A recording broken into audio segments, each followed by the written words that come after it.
Hello everyone, welcome back to our YouTube channel Himi Forensic Insights.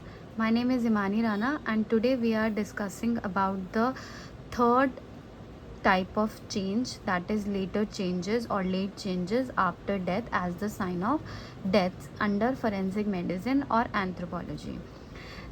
हमने अपने दो videos के अंदर फर्स्ट लेक्चर के अंदर हमने इमीडिएट चेंजेस के बारे में पढ़ा था, जिसके अंदर हमने पढ़ा कि किस तरीके से जो भी वाइटल फंक्शंस होते हैं बॉडी के वो शट डाउन होते हैं, जैसे कि circulation, respiration and then brain.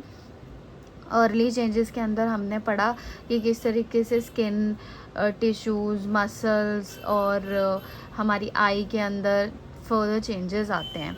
अब हम अपने इस लेक्चर में लेटर चेंजेस के बारे में डिस्कस करेंगे। इसमें जो तीन टाइप के प्रोसेसेस दिए हुए हैं, प्यूट्रिफैक्शन, एडिपोसियर फॉर्मेशन एंड ममीफिकेशन, इनके बारे में भी हम फर्दर डिस्कस करेंगे। इस वीडियो में हम बेसिकली लेटर चेंजेस के अंदर डिकम्पोजिशन का पार्ट आता है। डिकम्पोजिशन, अब बॉडी के अंदर जितने भी वाइटल फंक्शंस का स्टॉपेज होना था वो हो चुका है, जो स्किन के अंदर चेंज आना था आ चुका है। अब बॉडी के डिकम्पोजिशन के अंदर क्या होता है हम वो पढ़ेंगे, ठीक है। इस वीडियो के अंदर हम 4 स्टेजेस ऑफ डिकम्पोजिशन में से फ्रेश स्टेज को कवर करेंगे। Let's start with the fresh stage of decomposition. अब फ्रेश स्टेज के बारे में पढ़ने से पहले एक टर्म का जानना बहुत ही ज़रूरी है, that is taphonomy. Taphonomy is nothing but the study of what happens to a human remain. मतलब कि एक ह्यूमन डेड बॉडी को, जब एक पर्सन की डेथ होती है तो उसकी बॉडी के साथ क्या क्या चेंजेस आते हैं अंदर से इंटरनली, और सराउंडिंग का, एनवायरनमेंट का क्या उस पर अफेक्ट होता है, या बाकी के इकोसिस्टम के जो ऑर्गेनिजम्स होते हैं उनका उस पर क्या फ़र्क होता है, क्या मतलब क्या इफ़ेक्ट होता है, वो सब उसकी स्टडी को टेफोनॉमी बोलते हैं। Whatever happens to a human body, वो सब टेफोनॉमिक प्रोसेसेस के अंडर आ जाते हैं। टेफोनॉमिक प्रोसेसेस के मैंने कुछ एग्जांपल्स दिए हुए हैं, that is temperature, maggot feeding और कैनाबेलिज्म। अब टेम्परेचर का रेफरेंस यहाँ पर क्या है, जब एक पर्सन जो है वो नॉर्मल कंडीशन में होता है तो उस हमारी बॉडी के अंदर एक होमोस्टैसिस मेंटेन रहता है, दैट इज़ इंटरनल बॉडी का टेम्परेचर एक कांस्टेंट रहता है थ्रू आउट आवर लाइफ, जब तक हम हैं, मतलब ज़िंदा है। बट आफ्टर डेथ क्या होता है कि वो जो इंटरनल टेम्परेचर होता है, अब बॉडी तो नहीं मेंटेन कर सकती ना, अब तो सब कुछ शट डाउन हो चुका है, सेल्स और जितने भी वाइटल फंक्शंस हैं, ब्रेन एंड ऑल। तो फिर अब हमारी बॉडी जो है वो होमोस्टेसिस को मेंटेन नहीं कर पाती है, जिसकी वजह से हमारी बॉडी का जो कांस्टेंट टेम्परेचर रहता था नॉर्मल कंडीशंस में, अब आफ्टर डेथ वो टेम्परेचर जो है वो इट टेंड्स टू डिक्रीज, वो गिरने लगता है। तो बॉडी जो है वो थोड़ी ठंडी लगने लगती है, हो जाती है, ठंडी हो जाती है। टेम्परेचर का रेफरेंस यहाँ से ये था कि ऑब्वियसली अब टेम्परेचर, आउटर सराउंडिंग का टेम्परेचर भी तो एक बॉडी को अफेक्ट कर रहा है ना, तो उसकी भी एक डिफरेंट स्टडी होती है, वो सब टेफोनॉमी, उसको एक टर्म दी गई है। फिर आता है मैगॉट फीडिंग का क्या मतलब है, यहाँ पर एग्जाम्पल क्यों है वो टेफोनॉमिक प्रोसेसेस का। Maggot is nothing but the early stage of flies. ये जो मक्खी होती हैं इनकी अर्ली स्टेजेस जो होती है, जो इनकी डेवलपिंग स्टेज होती है, उनको मैगॉट बोलते हैं। अब ये भी एक डिफरेंट फील्ड है फोरेंसिक में, दैट इज़ एंटोमोलॉजी, जिसके अंदर डिफरेंट टाइप्स ऑफ इंसेक्ट के डिफरेंट स्टेजेस जो हैं वो डिफरेंट स्टेज ऑफ डिकम्पोजिशन पे फीड करती है। जैसे कि आपको मैगॉट जो है that is the early developmental stage of fly, मक्खी, वो आपको फ्रेश बॉडी पे ही फीड करती है, मतलब वो फ्रेश बॉडी को ही खाती है वो, ठीक है, उसी से वो अपना न्यूट्रिशन लेती है। बट बहुत सारे और भी जो लेटेस्ट स्टेजेस होते हैं इंसेक्ट्स की, या अदर टाइप ऑफ इंसेक्ट्स होते हैं, अदर टाइप ऑफ ऑर्गेनिज्म होते हैं, वो डिफरेंट अलग अलग स्टेजेस पे फीड करता है डिकम्पोजिशन पे। कुछ फ्रेश पे कर रहे हैं, कुछ जो है वो ब्लोट वाली स्टेज पे करते हैं, कुछ जो है वो प्यूट्रिफैक्शन स्टेज पे करते हैं, कुछ प्यूट्रिड ड्राई रिमेन्स में करते हैं। ये डिपेंड करता है कि वो ऑर्गेनिज्म किस किस तरीके से, ये सब नेचर का ही ऑर्गेनाइज्ड मैनर है एक डिकम्पोजिशन के प्रोसेस के अंदर। अब हमने ये सब पढ़ लिया। कैनाबलिज्म होता है जब एक ह्यूमन ही ह्यूमन को खाने लगता है। अगर आपने सुना होगा, ये बहुत कॉमन टर्म हो गई है आजकल कि बहुत सारे फॉरेस्ट में कैनाबलिज्म देखने के लिए मिलता है, क्योंकि फॉरेस्ट में कुछ ऐसे लोग रहते हैं हैं जो कैनाबलिज्म को फॉलो करते हैं, अगर वो किसी डेड बॉडी को देखते हैं तो वो उस पर फीड करते हैं, उसको पका के या कह लो उसको raw, that's up to them, but वो जब एक ह्यूमन पे ही फीड करने लग जाए तो उसको कैनाबलिज्म कहते हैं। ये तीनों हमने प्रोसेस, अब ये तीनों क्या है, ये तीनों अफेक्ट कर रहे हैं ना डेड बॉडी पे ही, तो मैगॉट डेड बॉडी को फीड कर रहा है, ठीक है, अर्ली या फ्रेश बॉडी को, तो वो भी एक फ्रेश ह्यूमन की बॉडी को अफेक्ट कर रहा है आफ्टर डेथ, तो वो भी एक टेफोनॉमिक प्रोसेस हो गया। टेम्परेचर भी जो है वो गिरता है, चेंज आ रहा है। कैनाबलिज्म ह्यूमन को जो है फीड करता है। तो ये तीनों जो है ये एग्जाम्पल्स हैं टेफोनॉमिक प्रोसेसेस के। अब हमने ये तीनों पढ़ लिया। अब उसके बाद आता है कि what happens to the body. हमने ब्रेन के बारे में पढ़ लिया था, that brain cell dies within 3 to 7 minutes, ठीक है। फिर स्किन सेल्स के बारे में यहाँ पर एक फैक्ट है कि स्किन सेल्स जो है वो 24 आवर्स तक दे आर अलाइव। तो अगर कोई उसके स्किन सेल्स को फ्रेश बॉडी के अंदर एक्सट्रैक्ट करके उसको लैब में कल्चर करे तो वो ग्रो करेंगे सेल्स जो है, क्योंकि जो 24 आवर्स के अंदर तक स्किन सेल्स जो होते हैं वो अलाइव रहते हैं। फिर एक और फैक्ट है या एक कह लो फिनोमेना है जो एक डेड बॉडी के अंदर देखने के लिए मिलता है। वो क्या होता है कि क्योंकि जब एक पर्सन की डेथ हो जाती है तो उसके जितने भी जॉइंट्स होते हैं, जितने भी मसल्स होते हैं, वो रिलैक्स कर जाते हैं। और जब कोई चीज़ रिलैक्स करती है तो वो थोड़ी स्ट्रेच हो जाती है, थोड़ी लंबी हो जाती है, स्ट्रेच हो जाती है।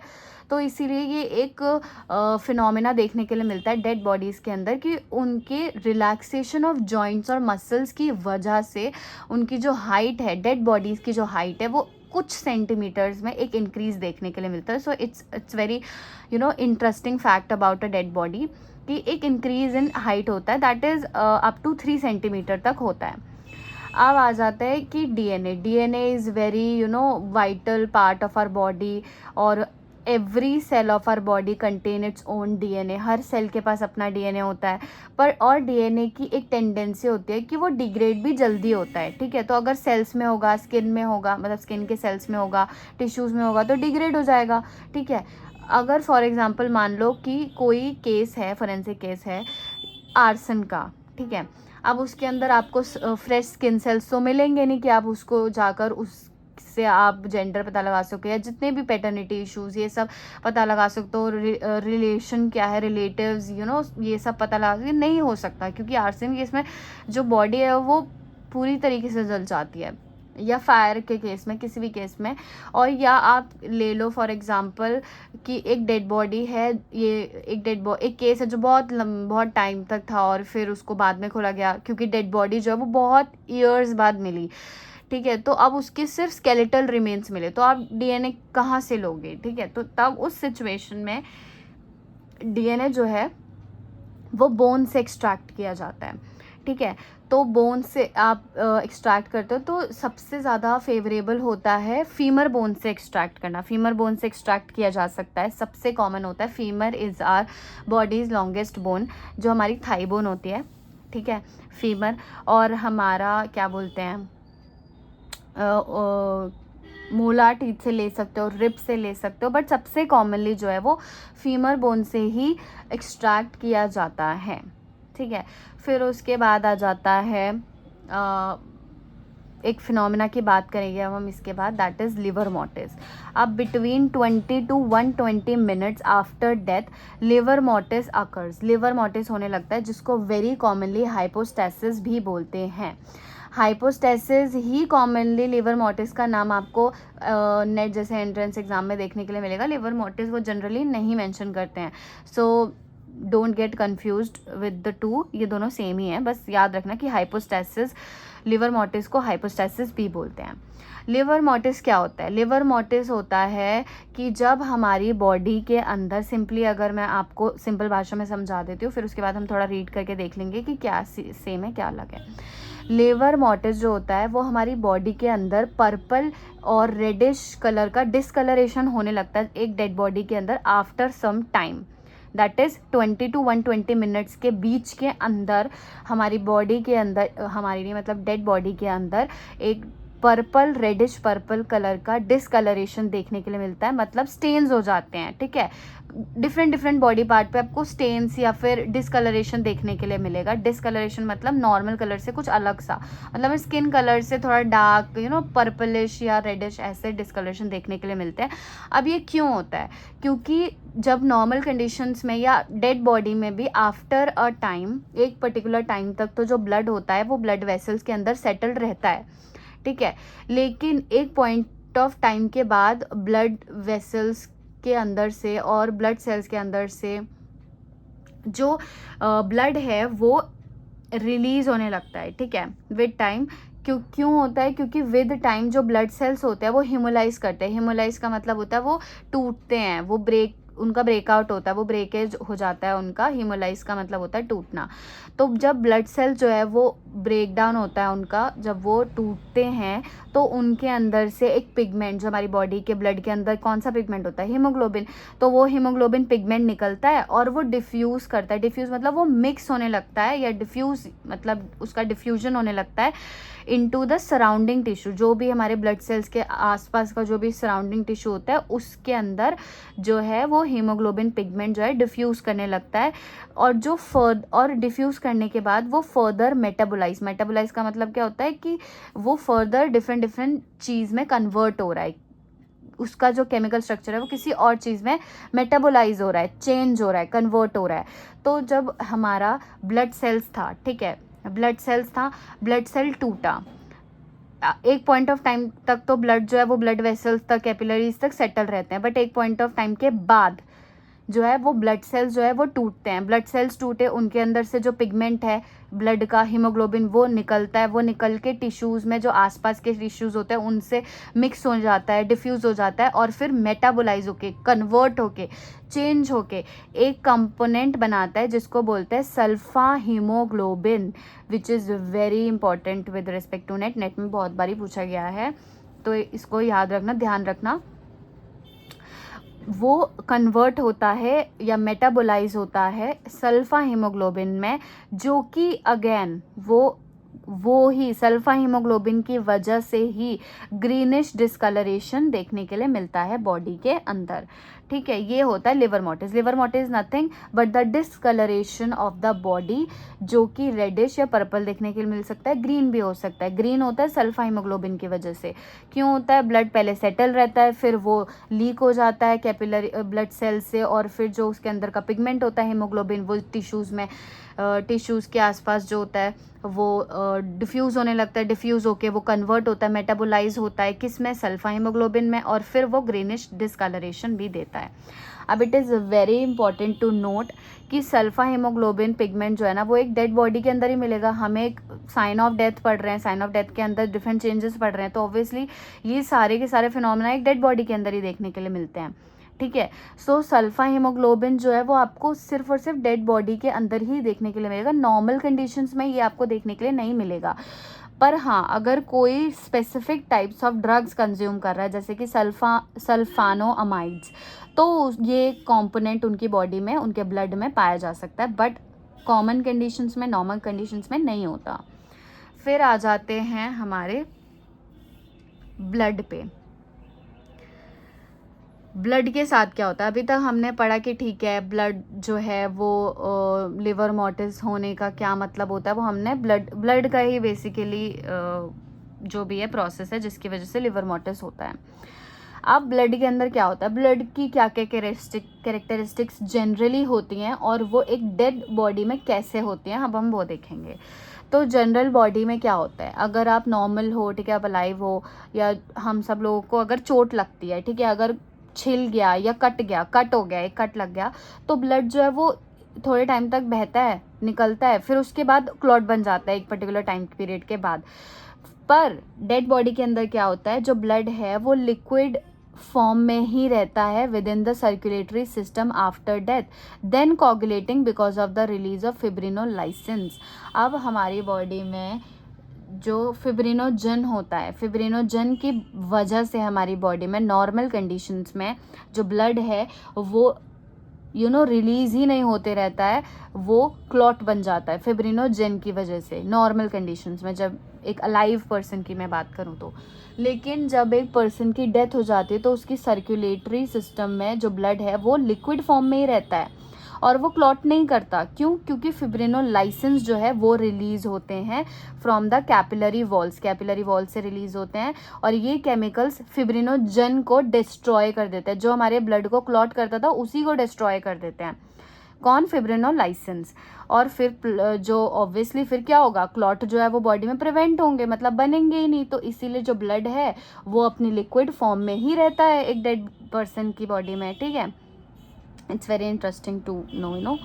फिर अब हम देखते हैं कि फिब्रिनोलाइसिन क्या होता है, कहाँ बनता है। फिब्रिनोलाइसिन को प्लाज्मिन भी बोला जाता है, जो हमारे ब्लड प्लाज्मा का ही एक पार्ट होता है, पर ये एक इनएक्टिव फॉर्म में प्रेजेंट होता है। सो सी कितना इंटरेस्टिंग है ये चीज़ कि हमारे मतलब नेचर ने किस तरीके से एक ह्यूमन बॉडी को डिज़ाइन किया है या बनाया है कि ये कंपोनेंट जो हमारी बॉडी के अंदर फिब्रिनोजन को मार सकता है, फिब्रिनोजन को डिस्ट्रॉय करने वाला फिब्रिनोलाइसिन हमारी बॉडी के अंदर ब्लड प्लाज्मा के अंदर प्रेजेंट रहता है, नॉर्मल अलाइव पर्सन के अंदर भी प्रेजेंट रहता है, लेकिन इनएक्टिव फॉर्म में।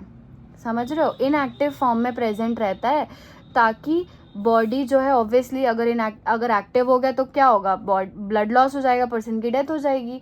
तो इसीलिए इनएक्टिव फॉर्म में रहता है अलाइव कंडीशंस में। जब डेथ होती है तब ये एक्टिव फॉर्म में आता है और फिब्रिनोजन को डिस्ट्रॉय करता है, ताकि एक डेड पर्सन की बॉडी के अंदर जो ब्लड है वो फ्लूइड फॉर्म में ही रहे, वो क्लॉट ना करे। क्योंकि एक डेथ पर्सन की बॉडी के अंदर का जो ब्लड होता है उस ब्लड को क्लॉट करने से प्रिवेंट करना है। ठीक है, अब क्या होता है, ये प्लाज्मिन मतलब ब्लड प्लाज्मा के अंदर प्रेजेंट होता है इनएक्टिव फॉर्म में, इनएक्टिव प्रिकर्सर की फॉर्म में, प्लाज्मिनोजन बोलते हैं उसको। ये कहाँ सिंथेसाइज होता है? ये सिंथेसाइज होता है हमारे लिवर में सिंथेसाइज होता है एंड देन सर्कुलेट होता है ब्लड में। तो फिर प्लाज्मिनोजन जो है ये सिंथेसाइज होता है हमारे लिवर में और फिर पूरे ब्लड में सर्कुलेट होता है। प्लाज्मिनोजन जो है वो फर्दर कन्वर्ट होता है प्लाज्मिन में by the help of TPA and UPA. अब टीपीए यूपीए क्या है? बेसिकली ये कुछ नहीं है, ये एक्टिवेटर्स है। इस एंजाइम को एक्टिवेट करने के लिए भी कुछ एक्टिवेटर्स चाहिए होंगे। हर एक एंजाइम को हमारी बॉडी के अंदर एक्टिवेट करने के लिए एक्टिवेटर्स चाहिए होते हैं। सो इस प्लाज्मिनोजन को भी एक्टिव फॉर्म में कन्वर्ट करने के लिए, प्लाज्मिन या फिर फिब्रिनोलाइसिन बनाने के लिए दो एक्टिवेशन, प्लाज्मिन एंड फिब्रिनोलाइसिन ये दोनों ही सेम टर्म है, मतलब फिब्रिनोलाइसिन को प्लाज्मिन भी बोलते हैं। सो डोंट गेट कन्फ्यूज्ड कि पहले हमने फिब्रिनोलाइसिन बोला अब हम प्लाज्मिन बोल रहे हैं, दोनों सेम है। तो प्लाज्मिनोजन इनएक्टिव को active, that is plasmin convert करने के लिए एक्टिवेटर चाहिए होता है, दो एक्टिवेटर, टीपीए और यूपीए। टीपीए को की फुल फॉर्म होते हैं टिश्यू टाइप प्लाज्मिनोजन एक्टिवेटर और यूपीए का फुल फॉर्म होता है यूरोकाइनेज टाइप प्लाज्मिनोजन एक्टिवेटर। ये किडनी में भी होता है and it is also found in urine. Kidney में फॉर्म होता है ये और यूरिन में भी देखने के लिए मिल सकता है। ठीक है, so basically these are nothing but the enzymes जो ब्रेक डाउन कर रहे हैं प्रोटीन्स का। अब आते हैं अब इस पूरी डिस्कशन का कि ब्लड जो है वो ये क्यों है ऐसा, मतलब नेचर ने इसको ऐसा क्यों बनाया। सो देखो ना कि जो ब्लड है that does not clot after death, so it would be difficult for a person to touch a wound without staining his hands। तो ये इतना अच्छा नेचर ने बनाया है कि अगर फॉर एग्जाम्पल अगर साइंटिफिकली भी बात करी जाए तो अगर क्राइम सीन पे सस्पेक्ट अगर देखने के लिए मिलता है, अगर मान लो एक से ज़्यादा पर्सन की अवेलेबिलिटी थी या फिर एक हमारे क्रिमिनल ने ही, ऑफेंडर ने ही क्राइम मतलब मर्डर किया, मर्डर करने के बाद वो बॉडी को इधर से उधर मूव कर रहा है और मर्डर उसने स्टैब करके किया है, तो ब्लड जो है वो बॉडी से रिलीज होगा। क्लॉट तो डेड पर्सन की बॉडी में होता नहीं है, तो जो पर्सन है अगर वो उसको इधर उधर मूव करेगा या बाद में भी मूव करता है थोड़े टाइम के बाद, तो बॉडी डेड बॉडी के अंदर क्या होगा, ब्लड जो है वो लिक्विड फॉर्म में होता है, तो वो बिल्कुल भी नहीं बच सकता अपने हैंड्स को without staining his hands from blood, तो वो बच ही नहीं सकता। सो ये एक मतलब एक स्टेटमेंट है टू अंडरस्टैंड कि किस तरीके से नेचर ने बॉडी को डिज़ाइन करा है। एवरीथिंग हैज़ अ क्लू, जिससे ही फॉरेंसिक साइंस बना है। हर चीज़, जैसे कि जो प्रिंसिपल है एक्सचेंज का वो भी इसके अंदर आता है, ठीक है। So everything is so related. अगर हम चीज़ों को डीप में पढ़ते हैं तब हमें बहुत ऐसे रिलेटेबल लगता है कि वाओ कितने अच्छे तरीके से हर चीज़ डिज़ाइन की गई है, कि हाँ वो जो हमारे क्लॉट को बनाने वाले फिब्रिनोजन को डिस्ट्रॉय कर सकता है, फिब्रिनोलाइसिन, वो बॉडी में प्रेजेंट होता है नॉर्मल एक अलाइव पर्सन में भी, बट इनएक्टिव स्टेज में, ताकि कुछ मिस हैपनिंग ना हो, पर्सन की अननेसेसरी डेथ ना हो जाए, ठीक है। सो अब हम बात करते हैं, एक और फैक्ट है, एक और चीज़ है to know, that is body floats on the surface of the water face downwards in the case of drowning. अगर ड्रोनिंग का केस है तो जो बॉडी है वो वाटर सरफेस में फेस जो होता है वो डाउनवर्ड्स में होता है। अब आ जाते हैं हम एक और फिनोमेना की बात होगी अब next, that is after about 10 to 12 hours of a body remaining in a set position, तो जो डिस्कलरेशन होता है कॉज्ड बाय लिवर मोटिस वो अब परमानेंट हो जाता है, फिक्स हो जाता है, ठीक है। अब यहाँ पर क्या हमने लिवर मोटिस पढ़ा था फिनोमेना, कैसे होता है, ब्लड सेटल हो जाता है, पहले सेटल होता है, फिर उस थोड़े टाइम के बाद सेल्स जो है वो हीमोलाइज कर जाते हैं ब्लड सेल्स, फिर वो जो हीमोग्लोबिन पिगमेंट होता है वो सेल्स के आसपास के टिश्यू के साथ डिफ्यूज़ करके एक और सल्फा हीमोग्लोबिन बनाता है जो ग्रीन डिस्कलरेशन देता है बॉडी को। ये सब लिवर मोटिस के अंदर फिनोमेना के अंदर का पार्ट था। अब 10 to 12 आवर्स के बाद क्या होता है, बॉडी के अंदर जो भी पोजीशन में, जो भी जगह पे, जिस भी जगह पे, बॉडी के जिस भी पार्ट पे, जिस भी जगह पे जो डिस्कलरेशन हुआ था ड्यू टू लिवर मोटिस, अब वो सेट हो जाता है, ठीक है। अब वो फिक्स हो जाता है, परमानेंट हो जाता है। अब आप अगर if the body is then moved and left in a different position, a second area of discoloration forms। तो अगर एक डेड बॉडी को एक पर्टिकुलर प्लेस पे, ग्राउंड पे रखा हुआ है, किसी भी प्लेस पे अगर ग्राउंड पे रखा हुआ है फॉर एग्जांपल, तो लिवर मोटिस हुआ उसकी बॉडी में, तो 10 to 12 आवर्स के बाद वो परमानेंट हो जाता है। जो स्टेन, जो डीकलरेशन होता है बॉडी के अंदर लिवर मोटिस के बाद, तो वो अब परमानेंट हो जाता है, अगर फिक्स हो जाता है। अगर अब उस बॉडी को वापस से उसको मूव करा जाता है उस प्लेस से किसी और प्लेस में, तो उसकी बॉडी में और डिस्कलरेशन बनेंगे, लिवर मोटिस के और डिस्कलरेशन देखने के लिए मिलेंगे। तो यहाँ पर एक बोला जाता है फैक्ट कि more than 2 patterns indicate the movement of the body. तो इससे ये पता लगा जा सकता है फोरेंसिक इन्वेस्टिगेशन के पॉइंट ऑफ व्यू से और रिकंस्ट्रक्शन में भी, कि अगर एक बॉडी के ऊपर 2 से ज़्यादा पैटर्न्स हैं लिवर मोटिस के, तो मतलब बॉडी को मूव किया गया है, ठीक है। सो ये एक फैक्चुअल इन्फॉर्मेशन मिल सकती है।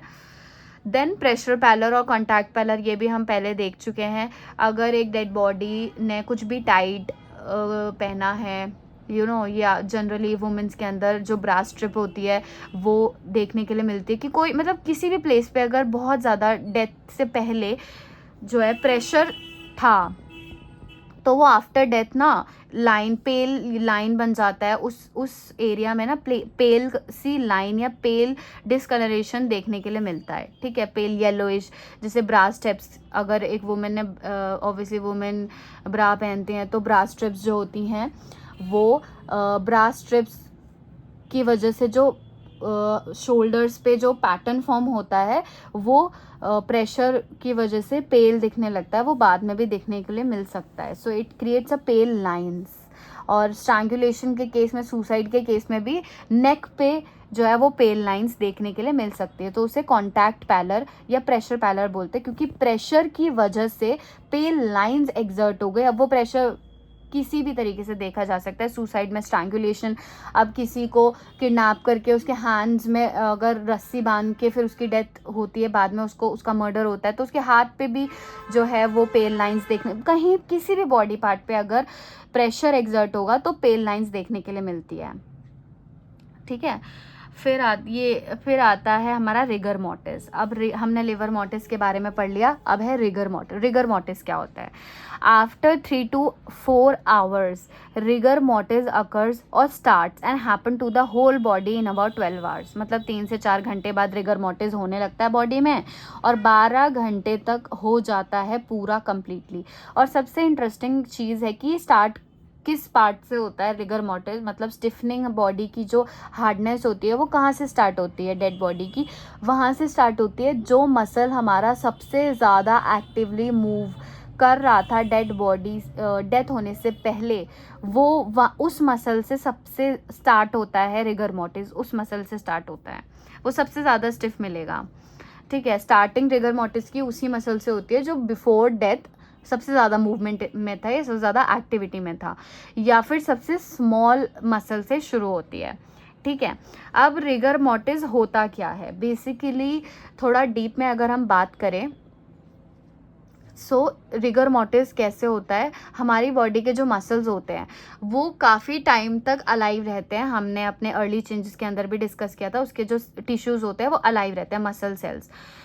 तो क्या होता है, क्योंकि अब जो बॉडी है, बॉडी में जो मसल्स हैं, मसल्स के अंदर कैल्शियम्स होते हैं, मसल्स के इंट्रा सेलुलर अबंडेंस होती है कैल्शियम आयंस की, कैल्शियम आयंस होता है। कैल्शियम आयन की ही हेल्प से हमारी जो भी मस्कुलर मूवमेंट होती है, हैंड की मूवमेंट, लेग के मसल्स की मूवमेंट, वो सब हमारी कैल्शियम आयंस की वजह से ही होती है। ठीक है,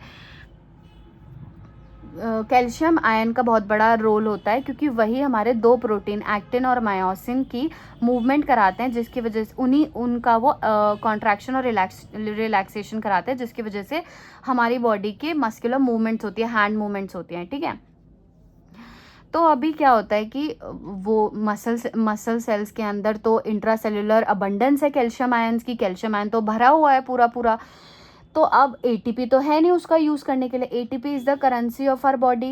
एटीपी जो होता है वो हर काम करता है बेसिकली। अगर कोई प्रोटीन को एक सेल से दूसरे सेल से या एक टिश्यू से दूसरे टिश्यू पे मूव कराना है तो एटीपी करता है। ठीक है, so it's the energy currency of our body वो। तो अब एटीपी तो बॉडी के अंदर है नहीं, एटीपी तो बंद हो चुका है। ठीक है, नहीं है ही नहीं, ख़त्म हो चुका है, बंद नहीं, ख़त्म हो चुका है। और कैल्शियम आयंस भर भर के पड़े हुए हैं, जिसकी वजह से क्या होता है, ये कैल्शियम आयंस क्या करते हैं, हमारे दो एक्टिव प्रोटीन्स जो मसल मूवमेंट में इन्वॉल्व होते हैं, एक्टिन और मायोसिन, इनकी वो क्रॉस ब्रिज फॉर्मेशन करवा देते हैं, बहुत ज़्यादा क्रॉस ब्रिज। और क्रॉस ब्रिज फॉर्मेशन तब होती है जब एक्टिन और मायोसिन एक दूसरे से बाइंड हो जाते हैं और वो कॉन्ट्रैक्ट करते हैं। ठीक है, तो कॉन्ट्रैक्ट करने पे क्या होगा, अब एक्टिन मायोसिन दो प्रोटीन क्रॉस ब्रिज लिंकेज में है, तो बॉडी के मसल्स जो है वो क्या कॉन्ट्रैक्ट हो जाएंगे। बॉडी के सारे मसल्स अगर कॉन्ट्रैक्ट हो जाएंगे तो बॉडी क्या हो जाएगी, स्टिफ हो जाएगी। So this is the detail of rigor mortis की इन डेप्थ में क्या होता है। ठीक है, तो बेसिकली ये मैंने आपको समझा दिया। और रिगर मोर्टिस जो है वो ग्रेजुअली जो है धीरे धीरे हटने भी लगता है जब इन दोनों प्रोटीन की डिग्रेडेशन हो जाती है। अब ये भी एक्टिन और मायोसिन क्या है, एक टाइप के प्रोटीन्स ही तो है, मसल्स के सेल्स में जो पाए जाते हैं, मसल मूवमेंट में हेल्प करते हैं, इनका रोल होता है मसल मूवमेंट में। तो एक्टिन मायोसिन भी प्रोटीन्स है, जब ये डिग्रेड करने शुरू हो जाते हैं तो रिगर मोर्टिस भी खत्म हो जाता है। रिगर मोर्टिस भी एक पॉइंट ऑफ टाइम के बाद खत्म हो जाता है। So it disappears about 36 hours के बाद ये ख़त्म हो जाता है। अब रिगर मोर्टिस को प्रोलॉन्ग किया जा सकता है लो टेम्परेचर पे एंड कांस्टेंट ऑफ 4 डिग्री में last for at least 16 days with partial stiffening still detectable up to 28 days after death. Unlike rigor mortis cadaveric rigidity sets in immediately after death. अब cadaveric rigidity क्या है, cadaveric rigidity is very different from rigor mortis. Rigor mortis से बहुत अलग है। Rigor mortis एक particular time period के बाद होता है और फिर हट भी जाता है, क्योंकि दोनों एक्टिन मायोसिन प्रोटीन की डिग्रेडेशन होने लगती है, तब हट जाता है। लेकिन कैडावेरिक रिजिडिटी जो है वो एकदम से इमीडिएटली होती है आफ्टर डेथ। और कैडावेरिक रिजिडिटी जो है वो उन लोगों की डेड बॉडीज़ में देखने के लिए मिलती है जिनकी डेथ बहुत एक्सट्रीम स्ट्रेस के टाइम पे हुई थी या एक्सट्रीम स्ट्रेस की वजह से हुई थी। ज़्यादातर सुसाइडल केसेस में देखने के लिए मिलती है कैडावेरिक रिजिडिटी। ठीक है, so it's a factual thing. और कैडावेरिक रिजिडिटी जो है वो उस पर कोई भी एज सच रिसर्च नहीं है, ज़्यादा रिसर्च पेपर नहीं है, तो it's a very interesting topic to research. So that's it for today. I hope कि आप लोगों को समझ आया होगा। मैंने बहुत डिटेल में हर चीज़ समझाई है, हर एक वर्ड का मीनिंग अच्छे से एक्सप्लेन किया है, बट स्टिल अगर कुछ जो है वो क्लियर ना हो तो आप कमेंट सेक्शन में पूछ सकते हो. I will reply, I will explain again. और अगर नोट्स चाहिए होंगे तो वो भी आप एक बार बता देना, तो I will provide. So thanks to all for watching. Will meet in the next lecture.